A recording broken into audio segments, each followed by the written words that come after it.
Hello, thank you everybody for joining us. Welcome to the Masters of Science in School Counseling virtual information session. My name is Tom Crash. I'm our Director of Graduate Admissions here at Commonwealth University. Thank you so much for joining us. There's a lot of other things you could be doing with your time right now, but you're choosing to spend that time with us to learn more about your potential experience in our school counseling program. I know our program has a lot to offer. I think that's what we're going to spend most of this time talking about tonight. The event should take between 30 and 40 minutes. This is being recorded and will be available on demand as soon as the event is over, or maybe probably more like tomorrow, now that I think about it. So either way, whether you're watching live or watching recording, again, thank you so much for your time. But before we go any further, Dr. DePalmer, Dr. Cerrito, would you mind introducing yourselves? Sure. Dr. DePalmer, do you want to get started? Sure. So my name is Dr. DePalmer, and I am an assistant professor in the school counseling program here. It's my first year in this program specifically. The program is growing and they need more people. So I'm coming to you with 6 years of counselor education experience. But I was a school counselor for 7 years. I also do private practice and have my license as a clinical counselor. And so I kind of wear all the hats and the supervision, you name it. And I love it. I love it here. I'm going to be a lifer, so I'm excited to dig in and learn all the aspects of this program and really work to make it what it is. So I'm excited you're here. I'm excited for you to learn more. Please ask us questions, and that's just a little bit about me. Dr. DePalmer, happy to hear you are a lifer. That's definitely what we're looking for in the program. That's excellent. If you don't mind me asking, what are your areas of emphasis, your research areas, any subject matter expertise that you wanted to share with the group? How much time do you have? I am a trauma nerd. I love talking about everything related to trauma because it just makes sense. So, children and adolescents is really my niche. It's my calling in life. It's my vocation. I have a heart for children, and so really like this is where I'm meant to be. Excellent. Thank you very much to Dr. Sarita. Absolutely. We're so happy to have Dr. DePalmer with us. Hi, everybody. I'm Dr. Julie Cerrito. I serve as the program coordinator for the school counseling program, and I'm so excited that all of you have joined us here tonight to enable us to share a little bit about all the great things happening here in the school counseling program at Commonwealth University. A little bit about my background. So this is my, oh my gosh, 25th year in counseling. I spent the first 12 years of my career as a practicing school counselor in Pennsylvania public schools. And then for the past 13 years, I have worked in higher education, training and teaching the next generation of school counselors. So this is my lifelong passion. It's the work that I've been doing for a very long time. And I'm really excited to share my wisdom and expertise with all of you if you would give us the opportunity to join us here in the program.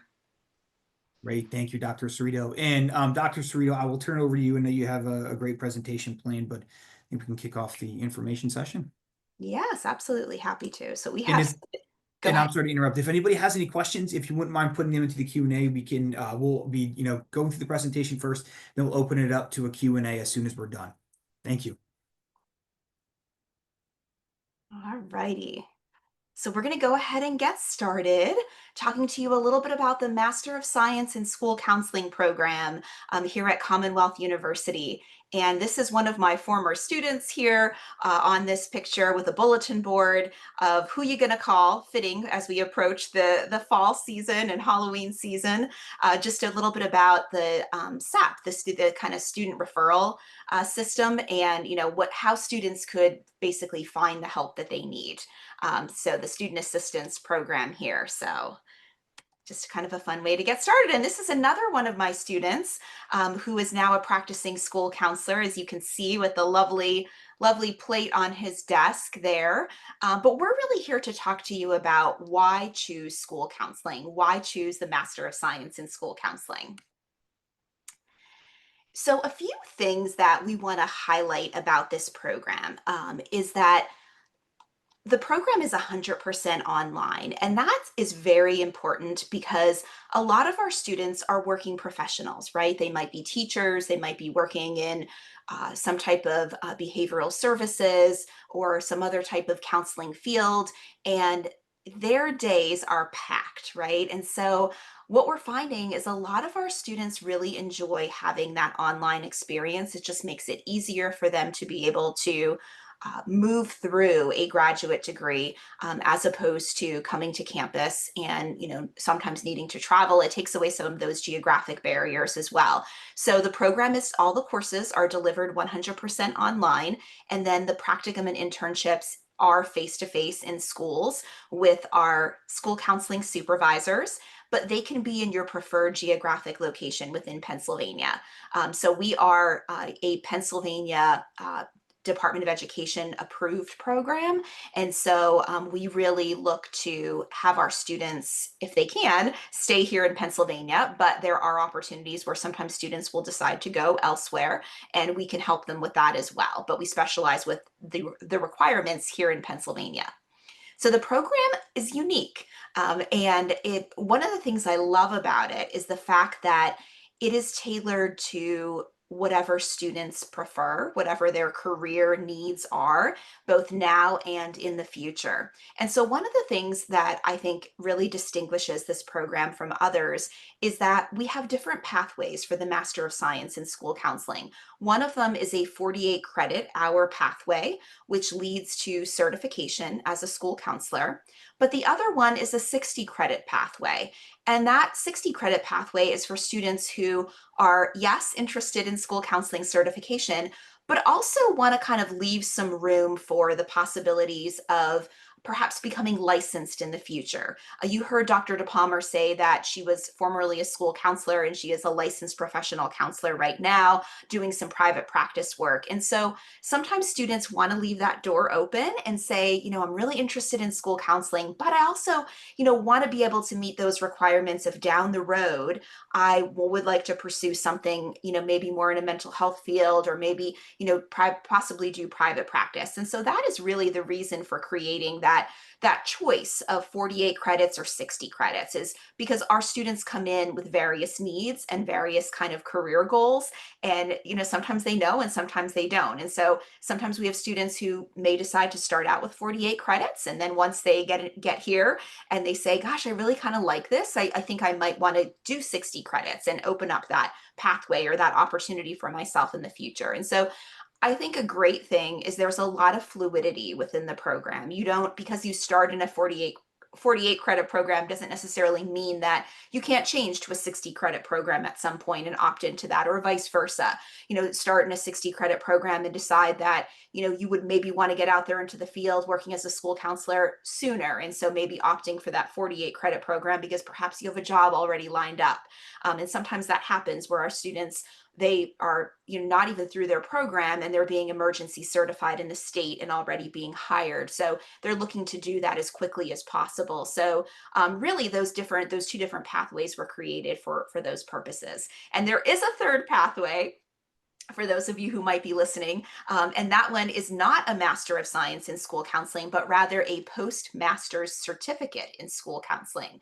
And that is really for students who come in and they already have a master's degree, so they don't necessarily need another master's degree. So maybe they have a master's degree in clinical mental health counseling, for example, which is, part of that counseling umbrella, but they don't have the coursework or the competencies to be able to be certified by the state of Pennsylvania as a professional school counselor. So we would also help those students through that postmaster's certificate program earn the certification that they would need. They've already taken, you'll see when we get to the coursework part, oftentimes they've already taken a lot of that core coursework we call.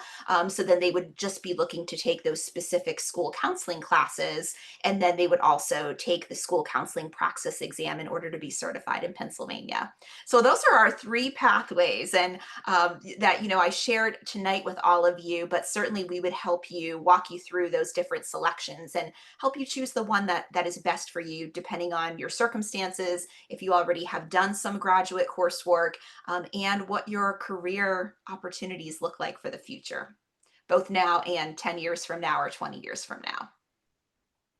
So typically this is a 2 to 2.5 year program, and that does range. So that is typically for full-time students, but that does vary depending on if students, decide that they want to do winter classes, which we offer, if they want to do summer classes, how many credits they take each semester. So sometimes I'll get emails from students and they'll say, how long does this program take to complete? And it's not always an easy answer because a lot of that depends upon the student and how fast they want to move through. But we really are happy and proud to be able to offer a good number of choices, both in the winter session and the summer session. And then, of course, the regular semesters, fall and spring, because we know that time is of the essence, and some students want to get out as quickly as they possibly can. So they can expedite that by doing winter and summer classes with us. But that's not to say that there aren't part-time options as well. So we do have students who are not on a fast track, and they have other life obligations. They might be working a job, maybe they're caring for children or elderly parents or whatnot. And for them, they want to get started, but they're not quite ready to jump in on a full-time basis, and that's okay too. And what that means is that they might start off with 3 credits, and in the semester, so one course for 3 credits, and students have 6 years from when they start and went till when they finish to complete the degree. And so I always say, you do you, and figure out what is best for you in terms of how to move through the program, because I think you'll find a lot of diversity in the way that students approach how quickly or how slowly they get through. And it really is not a mad dash to the finish line, but rather what it is that, what is important for you in your life right now and what makes the most sense. And you can start out part-time and then go full-time. You can start out full-time and then go part-time. Just recognizing that life circumstances sometimes dictate how many classes we can take or how much time we have to dedicate to graduate coursework. Another point of pride for the program is that we are nationally accredited by the Council for the Accreditation of Educator Preparation. And for those of you who are teachers out there or some educators, this is a very, very valued accreditation in the education field. And so we are very proud to be one of the advanced preparation programs, our school counseling program. In addition to that national accreditation, we are also state approved by the Pennsylvania Department of Education. So it's really a national recognition as well as a state recognition for the program. And then our students, regardless if you choose the MS 48 credit or the MS 60 credit or the postmaster's certificate, whatever of those you decide is right for you, you will come out with a PK through 12, so pre-kindergarten through grade 12, elementary and secondary school counseling certificate. And what's wonderful about that is that really enables students to work at any of the levels. So you can be hired as an elementary school counselor, a middle school counselor, or a high school counselor. And that's wonderful. Back in the day when I was getting certified, you had to actually choose elementary or secondary. And so, it was 2 actual separate certificates. And now the state has kind of followed what other states have been doing. And a number of years ago went to one single certificate, PK through 12. And that's wonderful because it just opens up so many other job opportunities for students. And then lastly on this slide is the program is a great fit for any student, regardless of the undergraduate major. So sometimes I'll get emails or students will ask and say, I'm a history major. I don't know if that's a good fit for this school counseling program. And really, we train you from the ground up. So whatever your bachelor's degree is in, I'd probably say that I can make a connection with almost any bachelor's degree to the school counseling field or the helping professions. But if you're looking at in terms of the most common undergraduate degrees, so what do we see with students that come into the program? What undergraduate degrees do they have? I would typically say we're looking at psychology, sociology, education, social work, communications. And those are just the ones that right off the top of my head that we see most often.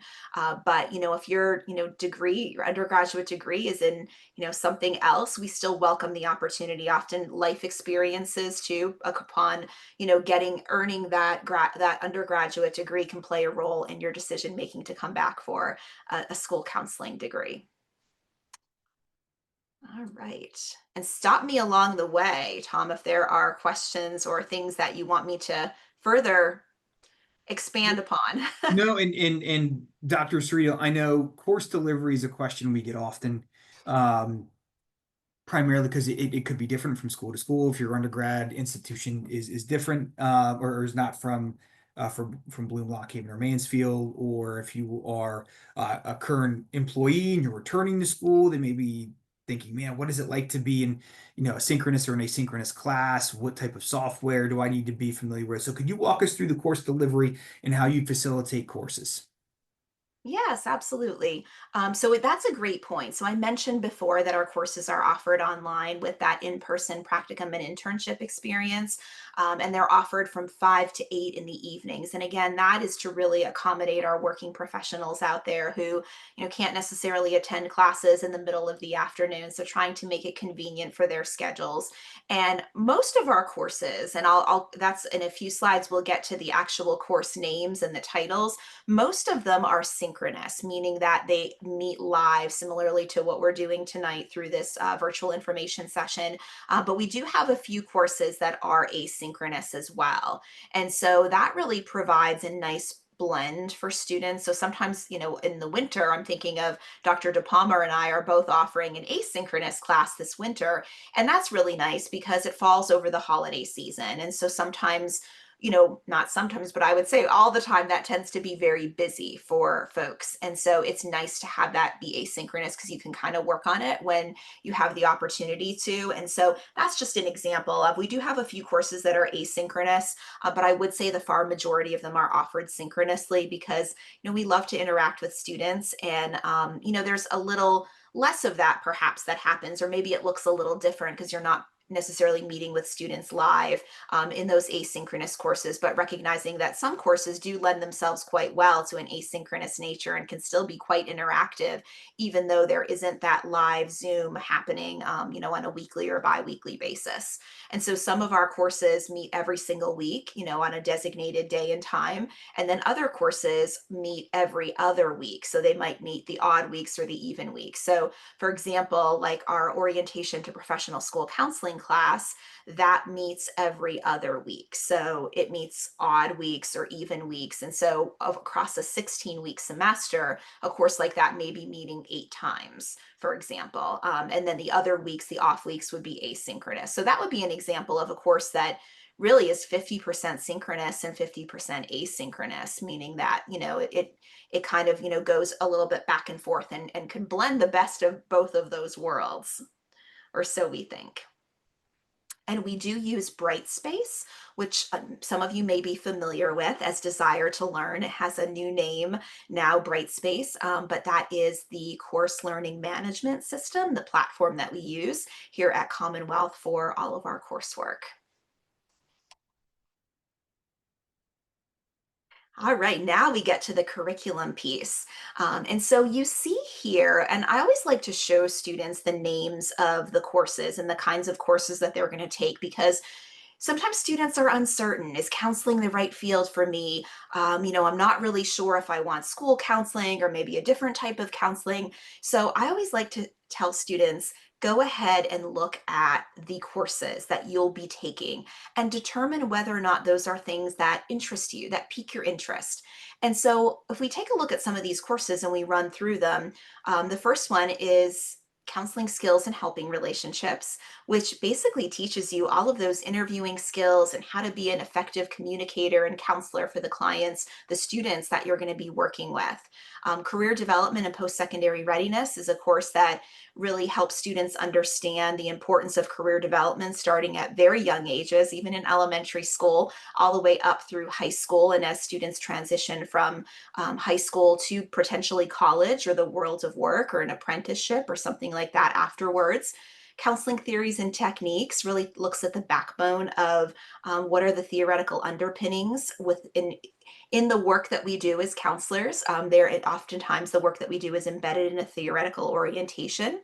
Appraisal Techniques takes a look at the assessment skills of school counselors and what type of assessments they do. Are they doing IQ screenings? Are they doing achievement measures? Are they doing career inventories? Taking a look at all of those different types of appraisal or assessment techniques that school counselors use. Group counseling and leadership skills is really about how to facilitate small group counseling with individuals, and how effective that is, and really is an effective use of time, particularly for school counselors. Human growth and development looks at, from conception to death, all of the developmental stages that individuals go through. Multicultural counseling competency really focuses on the uniqueness and the diversity of individuals, and how to work with clients from different socio-political backgrounds or socio-cultural backgrounds, racial backgrounds, those kinds of things.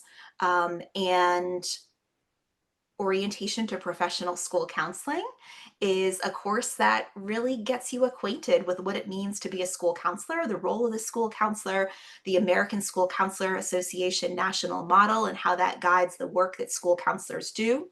Contemporary Issues in School Counseling is another course that really looks at what's happening right now in the schools, and what do our students need to be aware of, what's trending in the field. And so, just to make sure that when we're having our school counselors or our school counselors in training enter the field, that they're prepared and relevant, the information that they're getting from the program is relevant to what's actually happening in today's schools.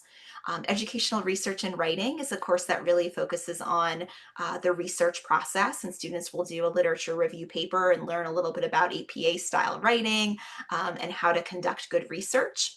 And then our practicum and internship in school counseling are really our field experiences. The practicum experience precedes the internship experience. The practicum is a 100-hour, 3-credit experience that happens over the duration of one semester, so 16 weeks within a semester. And then the internship is 6 credits, and it's 600 hours. And that can occur either over one semester or 2 semesters. Students really have the choice. So those students who are really excited and really ready to kind of propel themselves and want to do it within one semester, 6 credits, those 600 hours, have the opportunity to do that. Or for students that need a little bit more time, maybe they're working full time as a teacher and it's not possible to do a 600-hour internship without leaving their current position, they will stretch that out over 2 semesters, and that's perfectly okay too. And then the last counseling course there is a counseling elective. And so we have a number of different electives that we offer. In the next slide, we'll take a look at a few of them that we're going to be currently offering here. And students really get to choose that elective as something that interests them in the counseling field that they would like to add on to their expertise. And so the slide here really looks at the specific counseling courses. And if we're talking about the uniqueness of this program, I think another thing that really makes this program unique is that we also do have we have those core counseling courses that identify you as a counselor, but then we also have some educational leadership courses. And those are courses that I think are a little different maybe from other programs, but super, super helpful. And I'll explain them here in just a moment. So data-driven decisions, school counselors really use data to inform their decision making and figure out what it is that they need to do in their program that they're kind of creating. And so they use data to inform that. So maybe they're looking at truancy data and determining, okay, how do we figure out how to help these students who are chronically truant or who are absent and or tardy all the time? So they might be gathering that data. They might be also looking at testing. So the PSSA testing or Keystone testing that happens, they might be looking at students who are scoring either in the basic or below basic categories. And so really the data-driven decision making is about helping school counselors learn how to access that data, what kind of data they have access to, and being able to use that to really impact change in students on a larger level so that they can reach each and every student. And then our school law, ethics, and finance class is really a favorite among many of our students because that really looks at what is happening in schools and what are the legal cases that are coming out that school counselors need to be apprised of in order to make ethical, sound decisions in their practice. And the one thing I'll say about both of those courses under that educational leadership kind of area is that our school counselors in training take those courses with other education professionals. So you might have teachers in there or people who are learning to become superintendents or principals. And that's really great because you can learn from each other because school counselors collaborate so much with some of those other entities within schools. And so it's nice to begin to start to do that now at this level to connect with principals and connect with other teachers because that's essentially who you're going to be working with in the fields of school counseling. So I think that's a piece that really sets us apart is that we do have some blending of those two courses with other school professionals. And then, of course, the ones on the previous slide here, the counseling courses are really dedicated, with the exception of that educational research class. There are sometimes students in other education fields in that as well. But the remainder of them really are specific to school counseling, which is important because, we can kind of gear the content specifically to the field that you're going to be working in. And so that really is the 48 credit program. And so you can see here, those classes on the previous slide, as well as these two educational leadership classes comprise those 48 credits. And if students are interested in the 60 credit program, what that means is that there's just some more room to take some additional electives at this point. And so some of them that we offer are on the lower part of this slide. So we offer a course in human sexuality and counseling. That's offered typically in the summers. We're offering a wellness counseling course, which is new that Dr. DePalmer is going to be teaching this winter, which I told her that is perfect because it coincides with all of our New Year's resolutions, right? And how to stay well. So we're excited to see what she's going to do and kind of bring that course to life this winter for us. And then diagnosis and counseling, because again, school counselors fall under that umbrella of counseling and do have the option at some point in their career if they, just as Dr. DePalmer has and is, work in mental health or do work in private practice. And so, Dr. Cerrito, Dr. De Palmer, there's a lot of interesting courses here.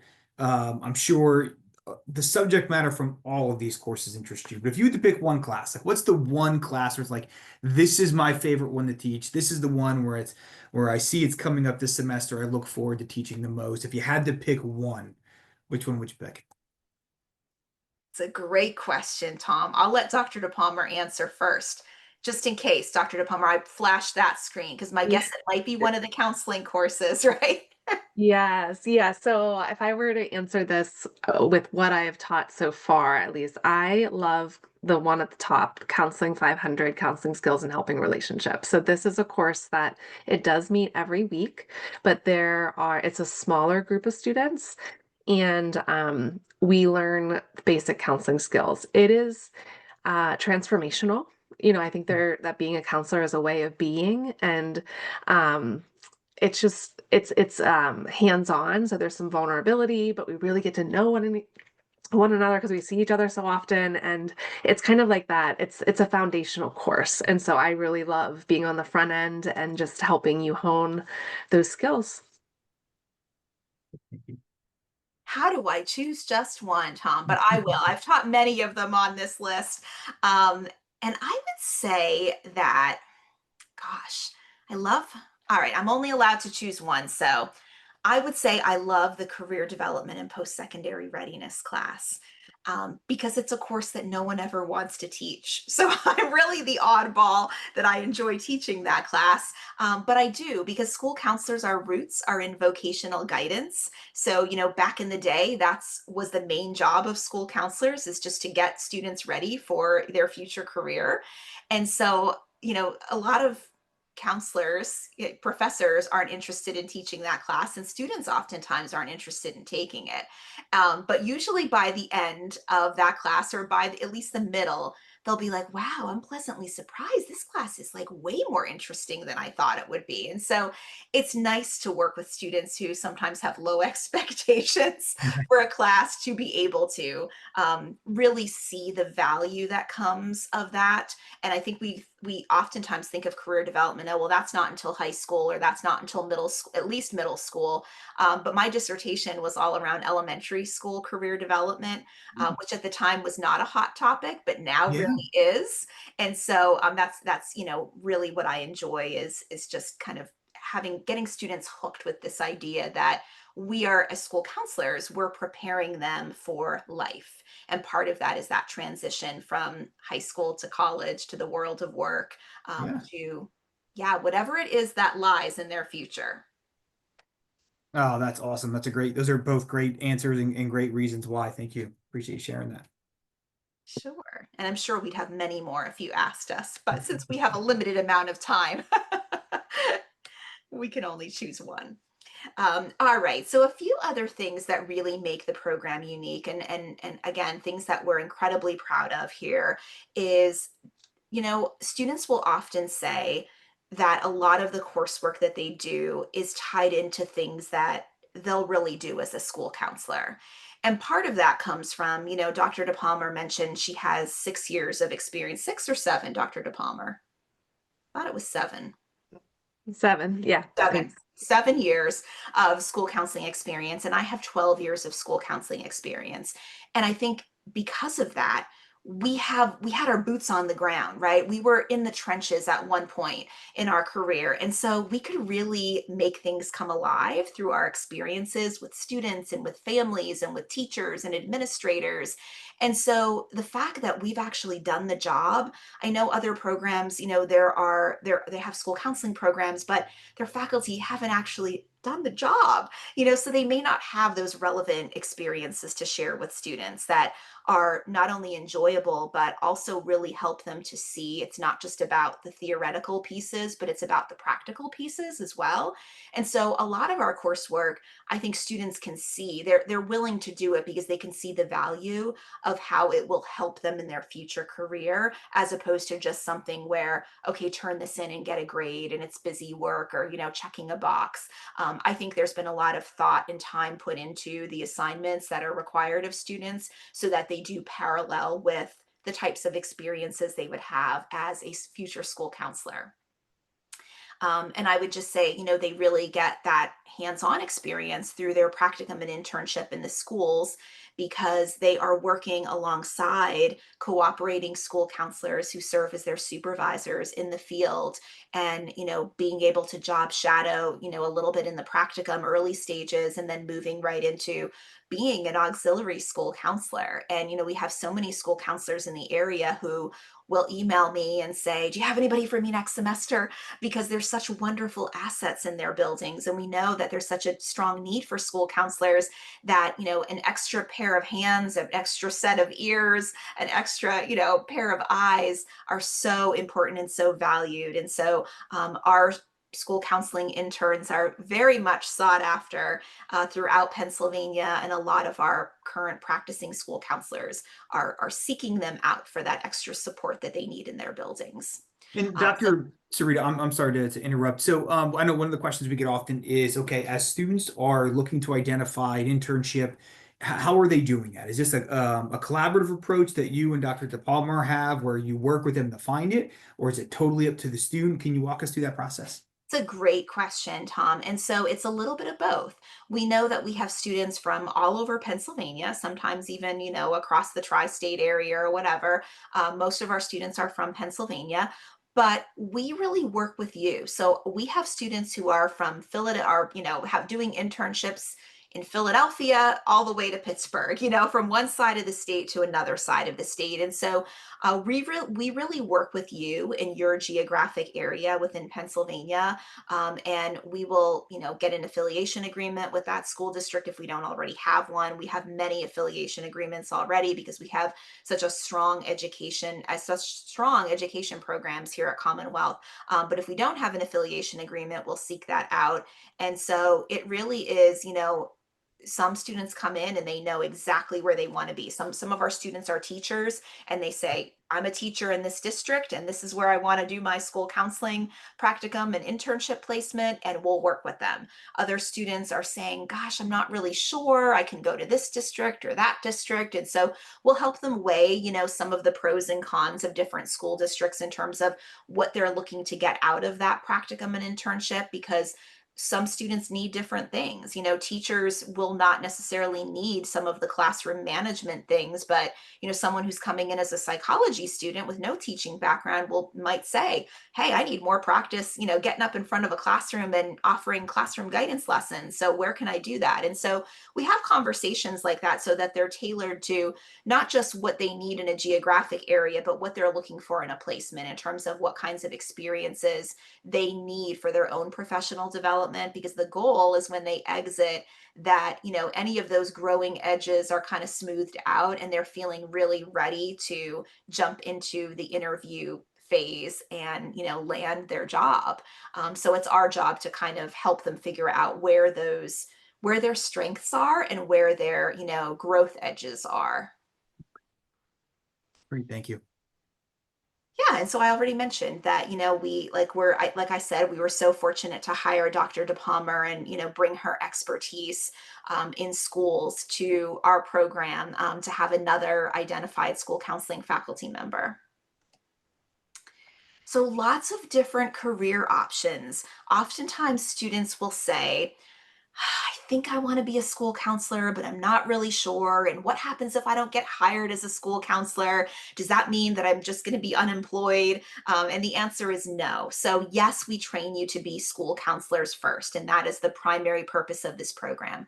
But also keep in mind that there are lots of other career options. And so I told you before, my favorite class is career development. So the career counselor in me helps students kind of find where it is they want to be. And so maybe if school counseling doesn't immediately happen for them, here are some other examples of other career fields or other career options for students in addition to school counseling. So some students will go into mental health fields.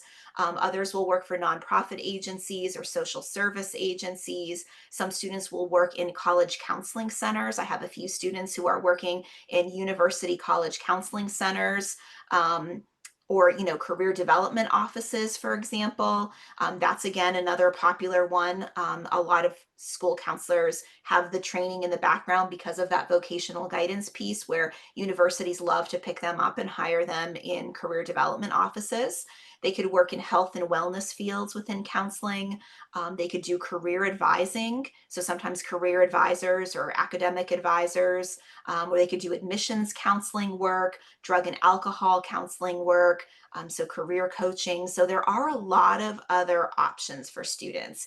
And again, this is the main reason why we decided to have the 48 credit pathway as well as a 60 credit pathway, is because, we want to make sure that students have all of the benefits of, both now what they think they want and in the future, because sometimes that changes, right? All of us at some point or another, I was a school counselor, Dr. DePalmer was a school counselor, and at some point we decided to transition into higher education, right? And so whatever it is that you kind of see as your long-term goal, we kind of plan a little bit now for whatever that long range perspective or your career goals are. Yeah, and that's a common thread in the program is to expand opportunities. You have the three different academic program options, and it provides variability which students may be looking for, even though that may not be part of the plan now. At least that option is there. Yes, yes. And even through the other thing that I'll say, Tom, is even through that postmaster's certificate program, sometimes students will exit with a 48 credit degree and they'll get hired as a school counselor, for example. But, and they maybe work for a few years as a school counselor, and then they realize that, maybe they might want to dabble in some private practice in the future, or maybe they want to, do something else a little more in the clinical field or something like that. And so they oftentimes will come back for that postmaster's cert and take, a few additional courses, because they'll get the 48 credit master's degree, but then they'll also get salary bumps if they are in an educational system. So they'll be at master's plus 12, master's plus 15. So, there are a lot of benefits to, being able to come back and, do it when it's right for you. For some students, it's right for them to do 60 credits right away. For other students, it might be right to do a 48 credit program and then come back and do some additional credits, maybe when they're hired by a school district, and perhaps there might be some even money that to help offset the cost of coming back for those additional credits. So let's look at job outlook. I already told you a little bit about there are more career fields than just being a school counselor in your future with this type of degree. So if we look at the job outlook, definitely looking strong for school counseling. And I would just say that with our program in particular, we have a few part-time faculty members who are practicing school counselors who are also teaching for us. And one of them said to me, "Oh my gosh, I have like 5 or 6 people in this class that are under emergency certificates and are already school counselors. Is that normal?" And I said, "For today's times, yeah, it is."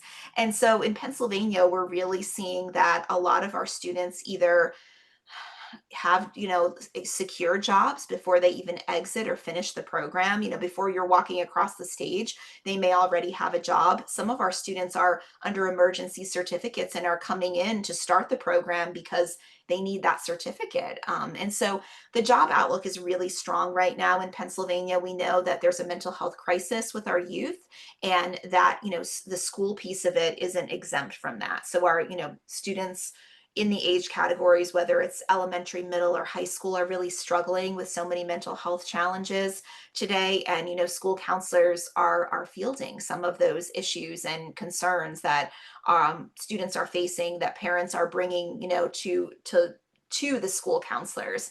And so I think school districts are recognizing that, and seeing how important it is to have school counselors there to work with some of those concerns and issues that students are bringing in so that they could be successful academically, because essentially those are barriers that are getting in the way of their academic achievement. So we'll look at salary here. And so this information on this slide looks at, how many are currently employed, and then it looks at the median salary. And this is the US Bureau of Labor Statistics. And so the nationwide median salary is $71,520 for school counselors. And if we look at Pennsylvania median, that is 66,080. And obviously there's a lot of discrepancy, in terms of geographic area. I have, one student in particular who recently got hired and started at around $74,000 with no experience. And so, but, was in a little bit of a different geographic area within Pennsylvania. So it really does vary, but I think, the takeaway from this is that the starting salary for school counselors is very competitive, and is very attractive to a lot of individuals. And so we'll talk a little bit about some of the benefits to being a school counselor, in addition to typically a higher starting salary than if we compare that to kind of some other fields of counseling. But within Pennsylvania, it can range from 40,000 of the low to 99,000 of the high. And I don't know very few people who are starting at 40,000, but perhaps in certain places within Pennsylvania that may be true. But they are employed mostly in elementary and secondary schools. Yeah, it's a fairly lucrative field, and Mhm. and Dr. Tsuda, I've heard you talk about the quality of life and the work-life balance is fairly healthy for those people that go into school council. Can you talk about some of the other benefits? Oh, okay, even better. Yeah, You you're already going to you talk about got it, Tom. It's on this next slide here where we're going to talk about some of the benefits of school counseling. And obviously it's it's a very competitive starting salary, coming right out, and with your school, your master's degree in school counseling. But sometimes students like to say, well, what happens if I were to choose a different field of counseling, because oftentimes we get students who say, I want to be a counselor, but they might not be sure what kind of counselor they want to be. And so, under that counseling umbrella, there are those different subspecialty areas. So if we look at those subspecialty areas, according to the Occupational Outlook Handbook, marriage and family counselors, 56,570. Mental health counselors 49,710, and then rehab counselors 39,990. And so you can see that the starting salary for school counselors is pretty significantly higher in comparison to some of those other fields under that counseling umbrella. And so that is very attractive for students because it comes down to value for the money, right? If I'm going to invest this time and money in a degree, is it going to give me a lifestyle where I can support my family? Is it going to give me a lifestyle where there's going to be, a payback in terms of a secure career? And so, I think school counseling really offers that, which makes it attractive for students in a lot of ways. Some other ways that make it attractive are there is consistent and regular working hours. So, if you have children and you're interested in kind of, an 8 to 4 work day, while they're in school, a school counselor, I mean, you're working essentially the same hours that children are in school. So that is very attractive. Uh, Individuals go into school counseling because of they're interested in helping students develop, right? They're interested in helping them achieve academically. They're interested in helping them cope with some of the social and emotional challenges that youth and the growing up process kind of brings on, and helping them find that ideal career or where it is that they want to kind of finish their schooling, whether that's a 2 year college or a 4 year college or an apprenticeship or some type of trade or technical program, or maybe it's just entering the world of work. And so I think that that's really exciting for a lot of folks because school counselors help everyone. And I think that's the difference. And, this field compared to maybe some other fields of counseling is school counselors are present for each and every student. So it's the students who are gifted and really high functioning, and it's the students who need extra support because maybe they're learning support or maybe they need emotional support. And everyone in between, your average student that just says, hey, I don't know where I want to go to college and I don't know what I want to major in, right? So all of those students in between, that's important. And summer's off, right? What can we say? Summer's typically paid with time off, no evenings, no weekends, no on-call hours, which again is different than some other fields where, there might be on call on a weekend or a holiday. That typically doesn't happen in schools. And so, in the summer, you're typically off. There might be some allotted hours. You're paid more if you work in the summer, in addition to what your salary is, because you're contracted a certain number of days, maybe. That's dependent upon each school district. But those are just a few of the highlights in terms of if you asked students what drove them kind of to choose school counseling, I think you would hear about the competitive starting salary. I think you'd hear about the consistent and regular working hours. In some fields in counseling, if your client doesn't show up, you don't get paid, right? So you might come to work and you're expecting to see 3 clients that day and only one of them shows, right? And so your time is invested in waiting on the 2 that don't. School counseling is different, right? You're getting paid to go into your job, and if students are absent or they're not absent, you're still, so it's a job that you can kind of count on that salary being stable, I guess is what I'm saying. Yep, that those are all great points. Yeah, and again, it's a good career field that's going to reward you well and pay you well along the way with good benefits. It has a lot to offer. Yeah, yeah. And so that you mentioned about benefits, Tom, and too, like working for school districts, and there's the benefits typically are very good, with insurance and medical insurance, and perhaps pension or 401k, or whatever it is that school districts offer. So they do have kind of those competitive packages in addition to a good starting salary. So we have alumni who are all over the place, and we're so proud, right, to be able to see where they end up. They become colleagues of ours, in the future. They come back, they talk to classes, and they share, what it was that they wish they knew back in the day. And so these are just a very few number of where we have people at. From Berwick, I have a student who just got hired in Berwick this past fall, Milton Area School District, Millville Area School District, Benton Area School District, and then South Williamsport area. So really all over. And like I said, just as far reaching as our internship and practicum placements are, our students are placed in jobs. And it's amazing because some of the my former students are now practicing school counselors, and they're serving as supervisors to our current students. So it really is, it's wonderful from my perspective because I get to kind of see them full circle. Now they're giving back and helping the next generation of school counselors to kind of learn that role. And so now we get to, how do you apply? And what do you have to do next? Because if we didn't sell it by now, Tom, the school counseling program, I don't know what else I could say. Well, we'll take your questions in just a moment. But here's how you apply. Just like our program is online, there's an online application. You need to submit undergraduate transcripts. We do require a 3.0 undergraduate GPA, but if you don't have that, we do consider students on a probationary basis. So recognizing that sometimes things happen, right? As counselors, we know life gets in the way, things happen in our lives. And so recognizing that there are options if you don't have that 3.0. You will include a statement of goals. So your reasons for pursuing graduate study as a school counselor. You will submit a current resume and then 3 letters of recommendation that address your academic suitability and your professional demeanor.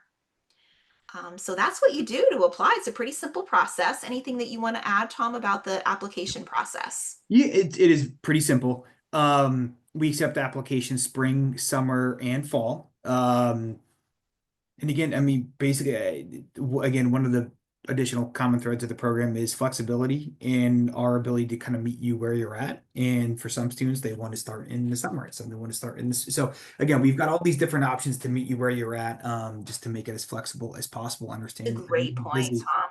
Yeah, a lot of our students, because they are working maybe in educational fields already, so summer is a prime time for them to, jump on. They have a little bit more time because school is out in the summer, and so, that's a great option. So we do accept applications in the fall, in the spring, and in the summer. So whatever is the right time for you to get started, we're happy to accommodate you.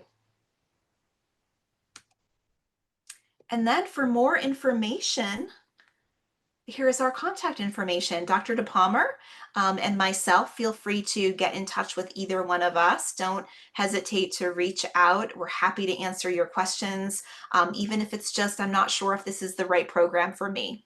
I'm happy to answer those questions as well, even if there's some uncertainty, because I think it's normal, when you're jumping off into starting something new, to have questions or uncertainty.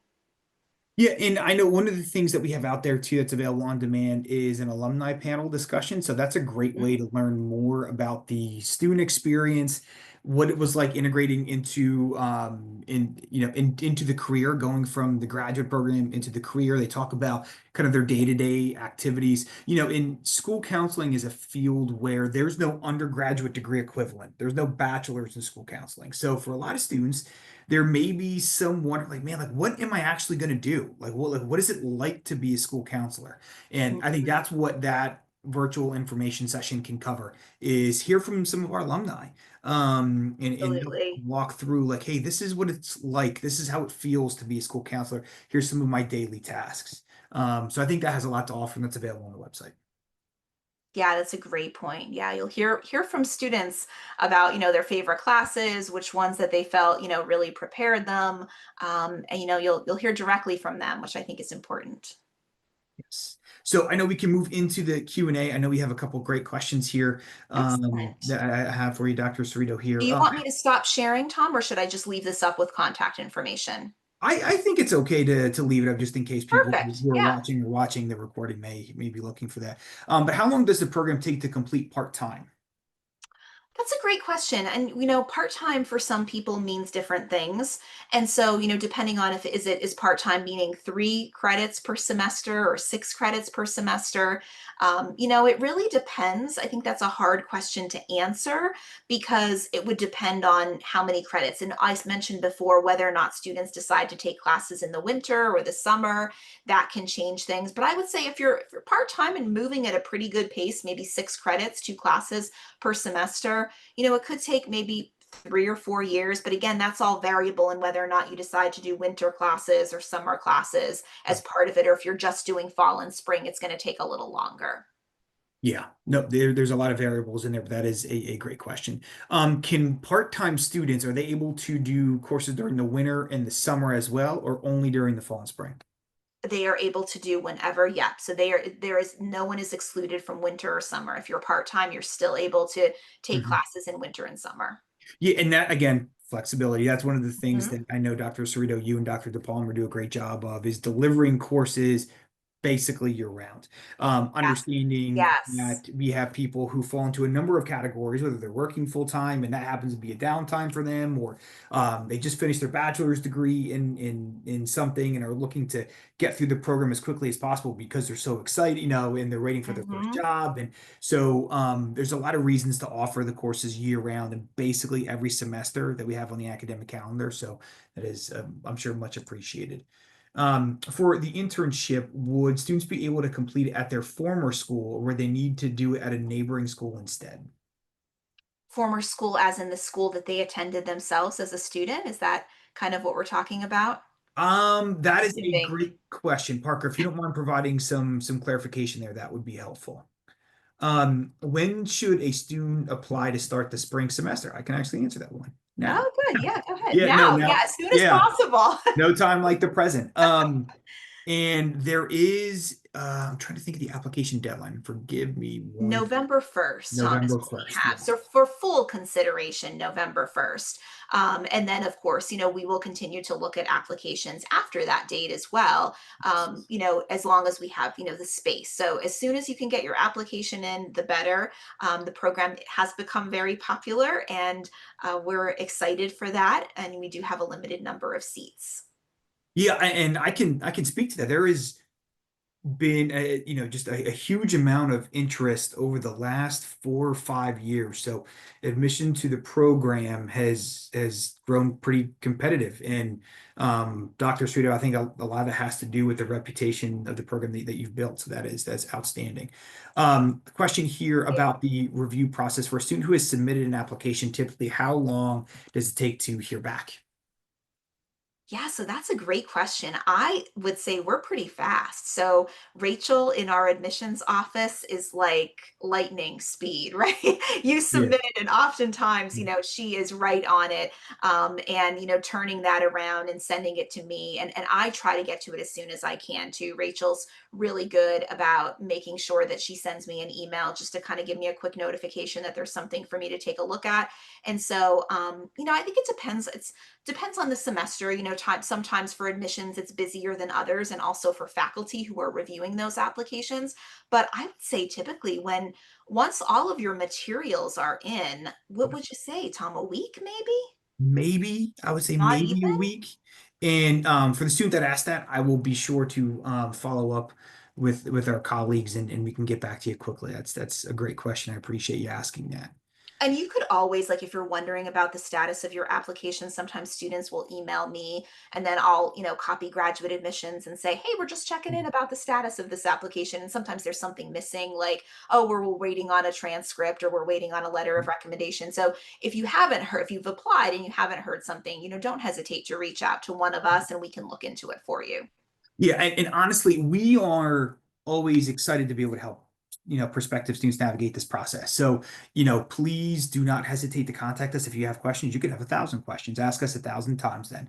We work for you and we're happy to do that. So please don't ever feel like, oh, geez, I already asked them a couple. That's okay. You can ask again. There's nothing wrong. We're happy and we're excited and we're thankful that you're so interested in the program.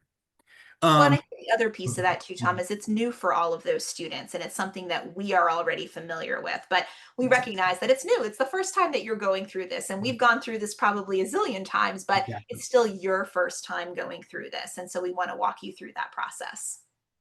Exactly. Exactly. So Parker did clarify that, yes, it was the high school that he had previously attended. Okay. There's nothing to say that you can't do that, Parker, in a previous school, as long as, the school counselor that would be the cooperating school counselor would agree to work with you. There's pros and cons to that. Of course, the pros are that there's some familiarity already with that district. The con is that, you might already know kind of how things work in that particular school. And so maybe it might be neat to do part of your internship there, but maybe another part of it in a different district where you can kind of learn something new. But certainly not opposed to having you, do that if that was something that was agreeable with that former school. Yep. And for a student who's interested in applying for the fall of 2026, when should they apply? Again, I would say now. And one thing about the application process, and again, I should have spoke about this earlier, is the assumption is that, oh, I have to have all of my materials together, and then I send them in all at the same time. I would advise that you do not do that. What I would say is I would first start by applying, and then send us the information as it's available. Right. So and the reality is we will keep track of all of the credentials that you send us, whether it's a transcript or a letter of recommendation. We have fancy software that my colleague Rachel, who we referenced earlier, who manages our IT infrastructure, will take care of. And we're happy to help. So you don't have to feel like you have to have everything together at the same time to be able to send everything in together. Again, the earlier the better. Dr. Cerrito, have you determined an application deadline for the fall of 2026? We're looking at March 1st again with that opportunity. So that would be for full review and consideration. Also knowing that, we'll probably keep it open a little longer, just, it depends on how many applications we have. But more than likely for full consideration, I would encourage you to have it in by March 1st. But, we could still consider students after that date if there's space available. So as These were soon all as great. possible. Yeah, yeah, yeah. If you And know you want to come, I'll just sorry to interrupt, Tom, but if you know that this is definitely, I would just say the application is open now for fall, correct, Tom? So yes, if someone knows, I mean, we already have students on the roster for fall. So if you definitely know that you want to apply, then I would encourage you to, do so. Even if you haven't gotten, sometimes students will say, well, I didn't graduate with my undergraduate degree. That's okay. You could still right. apply even if you haven't graduated with your undergraduate degree. You don't have to wait for that. We know that that's something that takes some time for that transcript to come through. Yes, and I'm sorry, and that is another great point. Yeah, I did not do my job here, Dr. Cerrito. Yeah, so if you were a current Okay. undergraduate student right now, you may be wondering, well, geez, I don't graduate until May, or I don't graduate until December. I guess I can't apply. Or That's the okay. summer, Tom. Maybe they don't Or graduate. or the Maybe they're going to summer, finish in right? the summer, right? Yep, or the summer. You can apply right now. You can even be reviewed for admission once you've submitted all of your application materials. The application that you or the transcript you send us, it just won't be a complete transcript. But Dr. Cerrito and Dr. DePalmer can conduct a review of your application materials with the coursework that you've completed thus far. So if you're a senior watching this right now, you can still be reviewed for admission prior to graduating. That's it. Yeah, a topic. I mean, we get that question almost every day, Mhm. and I should have mentioned that earlier, but I'm Yeah, glad. no need to wait till you graduate. Yes. Yep. Would the deadline remain the same if we intend to begin in the summer? Um, Yes, right now, unless that changes, Tom, we have a March 1st, and that applies for both summer and fall. And that's for full review, folks. So those are kind of the priority deadlines, like, definitely get your application in under that priority application deadline. But that is not to say that, let's say you're watching this and it's April 22nd and you're like, oh, I missed that March 1st deadline. We can still review your application after that as long as we still have space available in the program. So I just want to make that clear to our viewers who might be watching this and it's past the deadline and they're thinking, oh no, I've missed it. Now I have to wait. Well, not necessarily, right? As long as we have space available in our courses and in the program, we will still review your application after that date. But we do give priority to those folks who have their materials in and their application in by that priority deadline. Yes, that's a great description. Absolutely. And these are all great questions. And the reality is, I am sure anyone who is considering the program or is watching the recording will be wondering the same thing. So I appreciate everyone who's sent a question through to Great Dr. Cerrito. questions. So I see we've gotten through the questions. Dr. Cerrito, before we log off, do you have any parting advice for anyone who may be considering the program?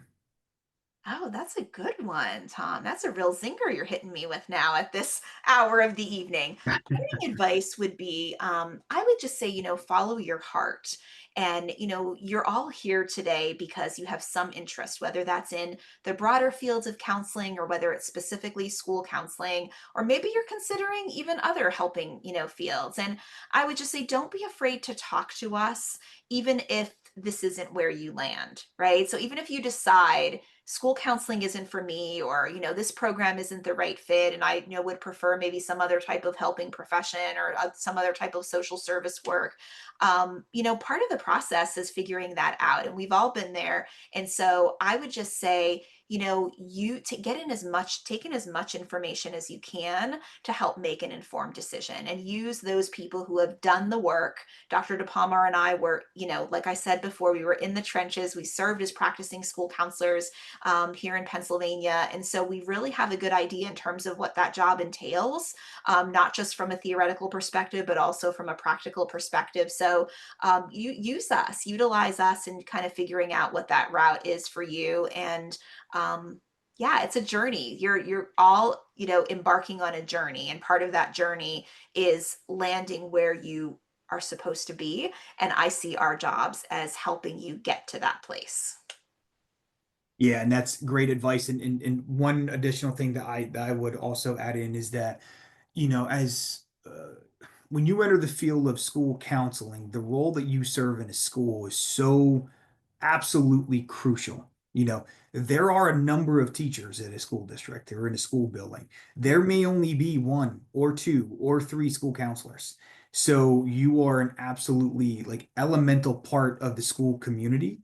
And a lot of people are looking to you as a professional or as to be the expert in a lot of these fields. Yes. And so the services that you provide are so absolutely, fundamentally important.